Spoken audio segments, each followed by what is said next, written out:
Hello, everyone, and welcome back to SSRG Research Stories.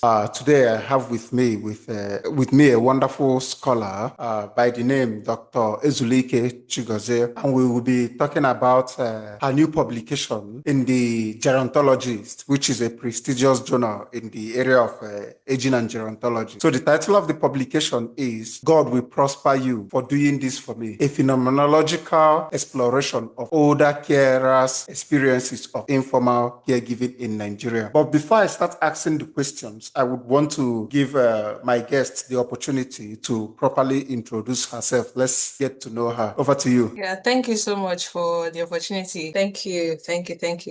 Yeah, so my name is Chigozie Juliet Donatus Ezulike.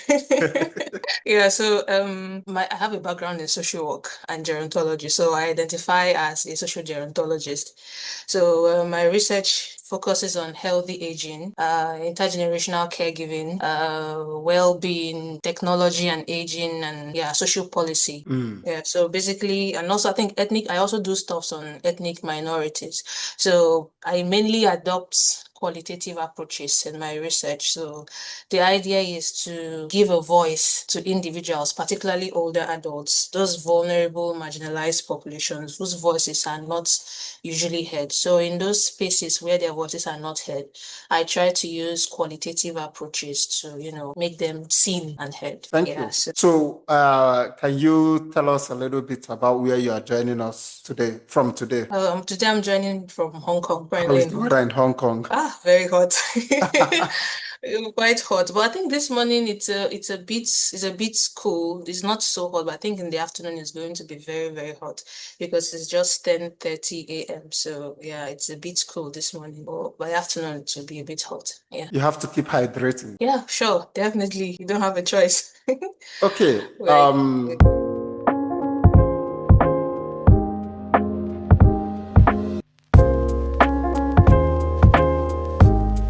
Talking about the paper, which is a phenomenological study of older carers' experiences of informal care in Nigeria, can you briefly tell us why you chose to do this study? Like, what is the main aim of this study? Okay, so the study aimed the purpose of the study was to understand the experiences of caregivers. So it's not just any category of caregivers. So the study looked at older adults who are providing care for their peers, also older adults.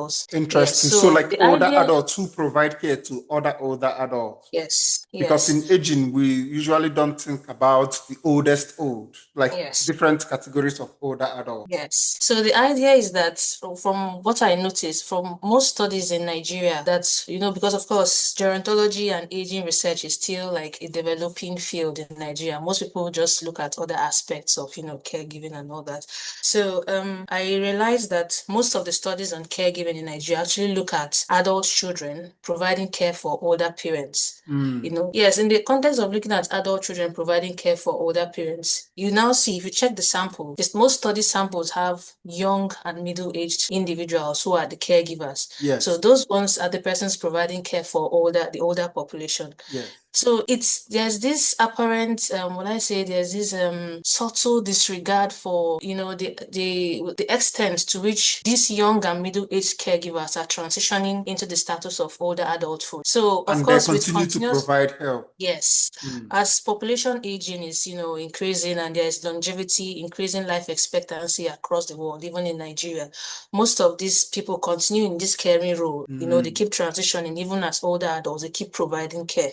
So you can see a daughter-in-law who is already in her 60s, still providing care for her parents-in-law, who are maybe in their 80s or 90s. So many people are now like sandwiched generation. You are looking after your adult children and even their grandchildren, maybe because of unemployment among the younger population. Yes. And you are also looking after your older adult parents. I like that term, Do you understand? sandwiched generation. Yeah, so like there's just so much going on in that generation that researchers have tended to overlook. So yeah, I tried to see how I can paint that picture in this research and see how this older population are experiencing caregiving. Is there any difference in the way they experience caregiving, from other younger populations, or how other studies have reported caregiving experiences in the past? Yes.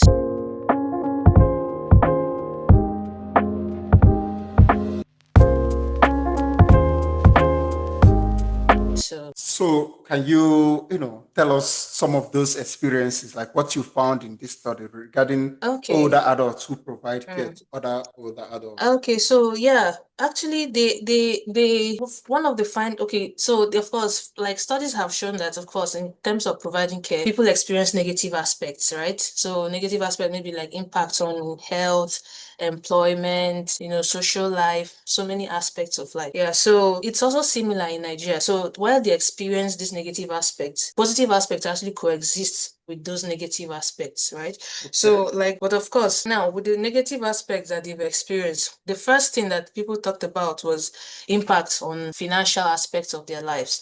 So they experienced a lot of financial constraints because, of course, like this study sample consisted mainly of, we are primarily older adults from Mhm. ages 54 and older, right? So many of them, okay, are, let me say, were and are still working class individuals nearing retirement, Mm. while some of them have already retired, right? So, and of course, in Nigeria, there's no formal support or institutional support for caregivers. So most times people make out of pocket expenses, for their loved ones, So the financial strain, the experience was actually profound because now they are not able to meet their own personal needs and maybe even that of their immediate families, because they're also caring for their loved ones. So these are loved ones were either their parents, spouses, or even friends. Because in the sample, we had a few persons who were also caring for their friends and neighbors Can as I quickly primary. ask a question? I know Mm, there are a number of studies that talk about how older adults experience more poverty than younger. mm. My question is the financial challenges they are facing. Is it because of the care burden that they are providing or the established poverty that is experienced by older adults or a combination of? For my study sample, it's actually mainly due to the care burden. Mm, Right, because some of them were caring for more than one person at a time. interesting. Yeah, so some persons had both parents alive. Some persons had one parent on each family, like from a husband's family and from the spouse's family, maybe one Yes. person alive. So at least quite almost half of them were caring for up to two persons at a time. Mhm. So you can imagine having to send maybe one, maybe for some of them, their patients, their care recipients were, had very a lot of their care burden was quite much, and their care recipients needed a lot of support with their physical activities of daily living. Mhm.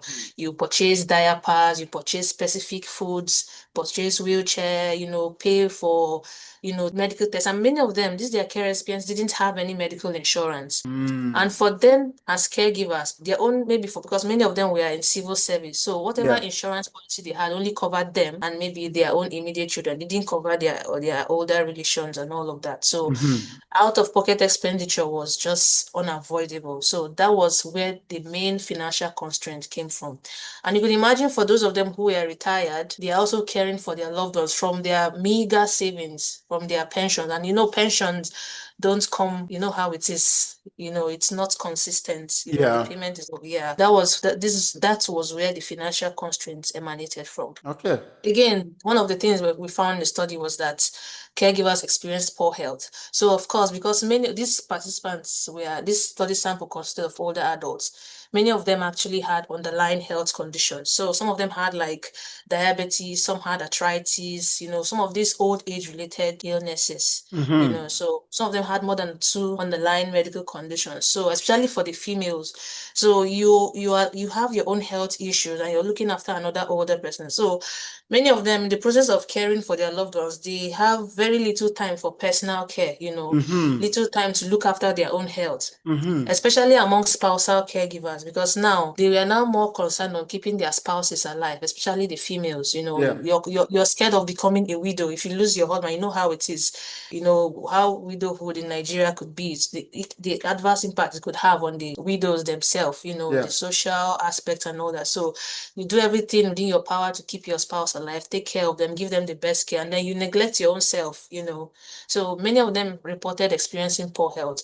Some talked about experiencing a crowded out personal life. So like time constraints, lack of time to go to work, you're not able to function well. Your productivity at work is very, Because a lot of the some, older adults are still working. So they're yes, combining doing a job and yes. caregiving, and aging Yeah. is also affecting them. Exactly. Mm. So that lack of time, it's really impacted a lot of them. Some also talked about a disrupted personal life. One of the very unique findings from the studies about the female caregivers who were daughters-in-law. So it somehow it was funny, but it was funny, but of course, yeah, to me it's funny because I haven't experienced that, but I could only picture the situation. They talked about caring for their mothers-in-law and their husbands are not giving them the adequate attention they need. So it was more like you are now in a polygamous marriage. Sometimes because, and especially those caregivers were actually those who were co-residents with their care recipients. So your husband invites his mom to stay in the house, and Mhm. then you as the wife are looking after your mother-in-law. And of course, your husband should at least try to do a lot of stuff to show appreciation to you for, combining full-time work with caregiving. So sometimes some of them will be like everything, all the attentions their husband gives is to their mother. They don't give the attention to them as their spouses. Mm. They don't give attention to them as their wives. And so it's there was this sort of, let's say, unspoken or subtle aggression between spouses, and Mhm. they feel like they are not getting the attention they needed. They're Mm. not And the getting man enough probably attention. thinks that it's my mother. Why wouldn't I give my mother attention? Exactly. And So then this ignore discuss, the wife. Mm. exactly. So it's not like you're marrying two wives. Sometimes if something happens, the husband blames his wife. This woman is old. You should take it easy with her and all of that. Mm. You just try to take your mother's side in front of your mom, but you Yes. now go behind to go and beg your wife, please pardon me. This is my mom. And this kind of. So it was a recurrent issue amongst especially female caregivers. Those were some of the things they talked about. So yeah, and when people also talked about losing their freedom, Mhm. because they felt, of course, now I've retired or now as an older person, I should be focusing on Omugo. Mm. I should go to look What's after my. omugo? Explain what's omugo. Of course, Omugo is when is an Igbo term, right, in Nigeria, where older women go to look after their adult children who are delivered of newborn babies, like. So their grandchildren and the mother. Yes, Okay. the grandchild and the new mom, Mhm. right? So, for instance, my mom comes to look after me. If I have a baby, if I happen to have a baby, maybe anytime soon, my mom comes over to visit me in Hong Kong and then to take care of the baby and myself until I'm When you fully said recovered. anytime soon. So yeah, that is it. So that is Omugo. So I don't know. Mm. I'm sure other ethnicities in Nigeria would also have their own term for Yeah. such. But as Igbo people, we call it Omugo. So yeah. So many people, especially women, many of them felt that at least as older adults, now they've approached their 50s and 60s and even 70s, they should focus now on maybe going on holidays, going for Omugo, getting a lot of benefits from their adult children and their in-laws and all of that. But Mhm. instead, they are tied down with caregiving, with care duties. They didn't expect that. It's an unexpected kind of situation. So, but then they don't have a choice because culture demands that wives, daughters-in-law have to look after their, in-laws and older relations like that. So, yeah, Before I that ask some was. of the implications and your recommendation, I'm curious. I don't know if your study talked about this, but do you have any idea why? Like, I know you've mentioned population aging, but considering that Nigeria's population is still relatively young, I think our mean Yes. age is still 19. Why are older adults taking more responsibility of caring for other older adults? Like, what's changed? What shifted? The thing is that there's high rate of unemployment among young people. Mm-hmm. At least among individuals, say even 40 and below, Yeah. there's very high unemployment rate among these people. So when they are unable to care for, their own loved ones, those who are capable have to step in. So Because a like previous study. financially, the younger people can't do that caregiving job. Exactly. And of course, in Nigeria, we know that apart from the moral or the cultural expectation that you care for older people as you get older, one of the major things that determines ability to care is financial capacity. A previous study I had conducted about the motivations for caregiving showed that one of the main things that motivates people to take on the caring role is about being the first to get employed in your family. Mm. So usually, of course, some people will say in some families or in some communities, being the first son or being the first daughter means you automatically have that role to care for an older relation. But if the firstborn doesn't have a job, I'm unemployed, I can't even look after myself. So how do I take on the responsibility to care for an older person? So another person who is financially capable. Of course, we know in Nigeria, caregiving requires financial capacity. That's the main drive, that's the main thing that holds, the pillar of caregiving in Nigeria. So yeah, that's it. Can I ask another question? I Yeah. know we don't have so much time. Like, I think you have written about this, and Dr. Ene has also written about this, how filial care is Yeah. changing. The culture of filial care amongst young people is changing because of globalization and modernization. Young people do, like in the past, like they would say that if you don't take care of older adults, you will be cursed by the ancestors. But that has changed. Do you think that's like, oh, for older people, they still hold on to that culture of care, but that's no longer Yes. the case with younger people? Very much, they do very much. In fact, because like I said, this particular study we are talking about now is not only about the negative aspect. We also found some positive aspects. So Okay. let me just quickly run through the positive aspects so that then I'll answer your question. Okay. One of the positive aspects caregivers reported is that they receive blessings from God through their care recipients. And this blessing from God is actually manifested in both the tangible and intangible benefits or advantages they as caregivers and their adult children experience. So when I kind of queried what exactly do they mean, like how do they get these blessings?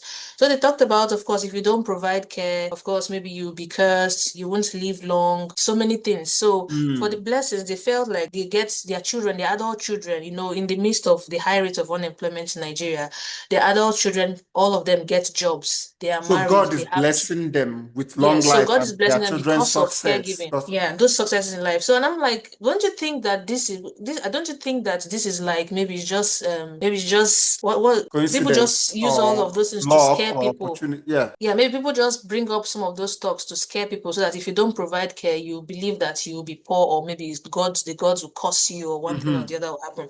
They are like, no, that is their reality. So literally all the care recipients in my sample talked about receiving one blessing or the other, whether for themselves or their immediate family, their adult children, or, in the midst of negativities happening, they tend to experience some kind of positive aspect. So they attributed all this success in life to caregiving. So yes, older adults still hold firm that value or that norm of caregiving and that belief that if you care for an older person, the gods will bless you and you experience a lot of progress in life. Many young people believe all those things are just maybe just a jinx or, Myth.